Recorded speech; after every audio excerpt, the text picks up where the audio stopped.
سمجھ گیا. بات یہ ہے جی کہ جس طرح آپ کے ہاں ٹائم کی ایک ڈائمنشن ٹریول کر رہی ہے، ان ملائکہ کے لیے، جنات کے لیے ڈفرینٹ ٹائم اینڈ ڈائمنشنس بنتی ہیں. اگر آپ غور کریں تو حضرت عزیر کے واقعے میں ایک چھوٹی سی جگہ میں بھی اسٹیبل جاتی ہے، اس سے تھوڑی سی بڑی جگہ ہوگی جہاں اللہ نے ڈیمونسٹریٹ کیا ہے کہ ٹائم کی کس قسم کی ڈائمنشنز ہم آپ کو دکھا سکتے ہیں.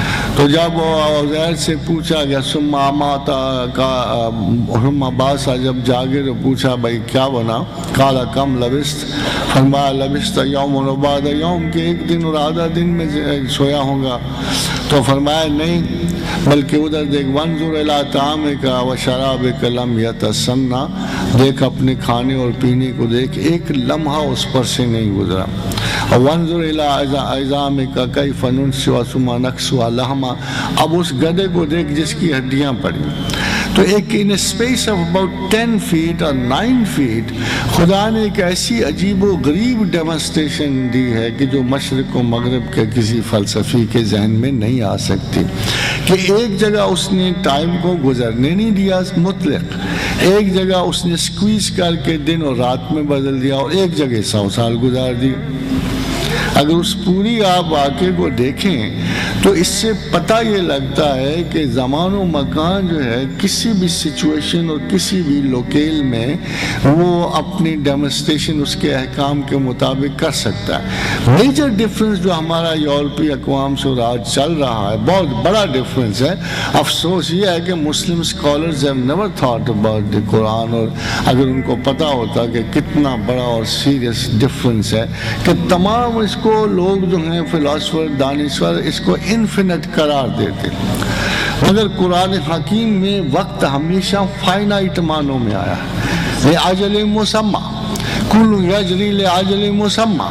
جہاں جہاں بھی قرآن میں وقت کا ذکر آیا ہے فکسٹی اور فائنائٹ معنوں میں آیا ہے، اور جہاں تک یورپی فلسفہ اور دانشوری ہے وہاں تمام وقت انفینٹ معنوں میں آیا ہے. اگر اس کو ہم پیٹرن کو دیکھیں، اگر انسان کے نزدیک جو ٹائم انفینٹ ہے، اللہ کے نزدیک وہ فائنائٹ ہے. اس کا مطلب یہ ہے کہ ٹائم بھی تخلیق کے مراتب میں سے ایک مرتبہ ہے اور انڈیپینڈنٹ کوئی شے موجود نہیں ہے.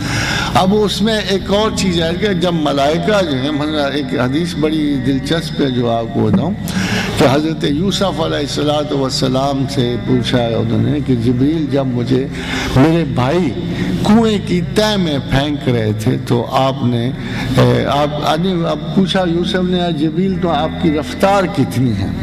تو انہوں نے کہا میں اب آپ کو کیا بتاؤں کہ کتنی ہے، مگر جب آپ کو آپ کے بھائی کنویں کی تہ میں پھینک رہے تھے تو میں آسمان اول پہ تھا، یعنی سب سے اونچے آسمان پہ تھا. مجھے حکم ہوا کہ پانی میں گرنے سے پہلے یوسف کو بچا لے، تو میں وہاں چلا اور میں نے آپ کو پانی کے اوپر اپنے پر پہ روک لیا. یعنی اگر آپ اس سپیڈ کو دیکھیں تو کم از کم اس آسمانوں کی جو ڈیپتھ ہے اور لینگتھ ہے وہ تو اب کاؤنٹ ہو چکی ہے، جو شاید اتنی زیادہ ہے کہ ناقابل تصور رفتار سے ملائکہ نیچے آئے.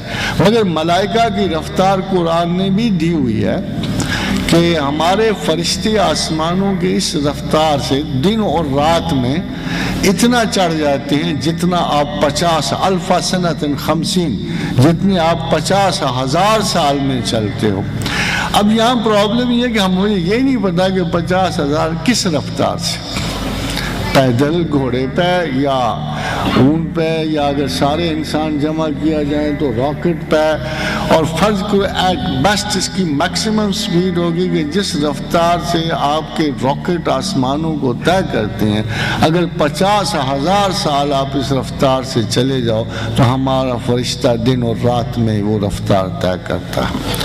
جنات کا اور حساب ہے، یہ دوسری قسم ثقل ہے، اس کی عمر جو ہے 1500 سے 3000 سال تک ہوتی ہے، اور اس کی لمٹ جو ہے آسمان اول کے تحت جو ہمارا آسمان ہے اس کے بروج کے تحت ہوتی ہے. اس کی سپیڈ بھی 3 سے 7000 میل کی ہوتی ہے.